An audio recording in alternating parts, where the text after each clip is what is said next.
We're here in Freedom Plaza, just around the corner from Wall Street. And a teach-in just finished up with three people who are here from three different countries talking about so-called free trade agreements. Why don't you introduce yourselves and talk about where you're from? My name is Carlos Salamanca, Mingas, New York, DC 37 Local 372. I am member, worker. And you're from Colombia? From Colombia, yes.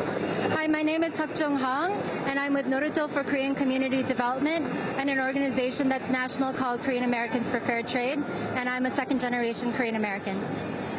And my name is Sunyata Altenor. I live in the South Bronx. I work with the Latin American and Caribbean Community Center, and I'm from Panama. You are here doing a teach-in on so-called free trade agreements. Talk about your concerns. There's going to be a vote on them on Wednesday. Exactly. Yes, this Wednesday the House of Representatives will be vote on these three trade agreements. We are calling everyone to call the Congress people to vote no.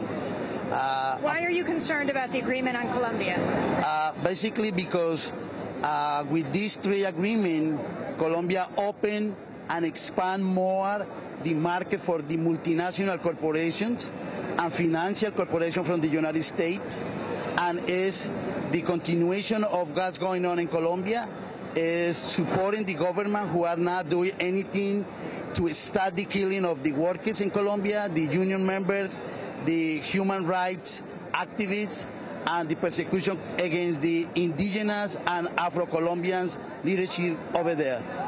South Korea. Yes, well, for myself and many Americans who are also tied to Korea, the free trade agreement with South Korea represents this exactly the types of agreements that everyone here at Wall Street is opposed to. Basically, it bans a limit on the size of financial institutions. It bans any limit on capital flows. It bans any regulation on derivatives. So essentially, it tries to institute once more the things that caused this financial crisis in the first place. And it also opens the door to outsourcing more American jobs. And it has caused a lot of depressing of the standards of life and of the laws in South Korea as well. They had to lower their emission standards. They had to lift their ban on GMOs. And they're on their GMOs. The GMOs, the genetically modified organisms. And a lot of bioengineered foods. Bioengineered foods. And basically, a lot of the laws that both Americans and Koreans have fought for are going to be basically become meaningless in the face of these free trade agreements. And just last week, 10,000 people in South Korea went to the streets to protest these free trade deals.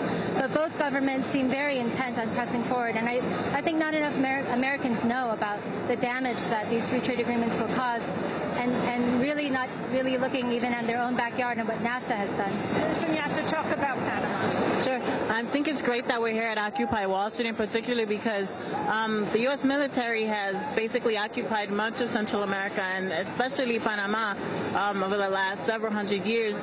And one of the things to remember with the administration, with the current administration in Panama, with President Martinelli, is that he has no restraint whatsoever over the country's natural resources, passing a law earlier this year that opened up foreign investment in mining.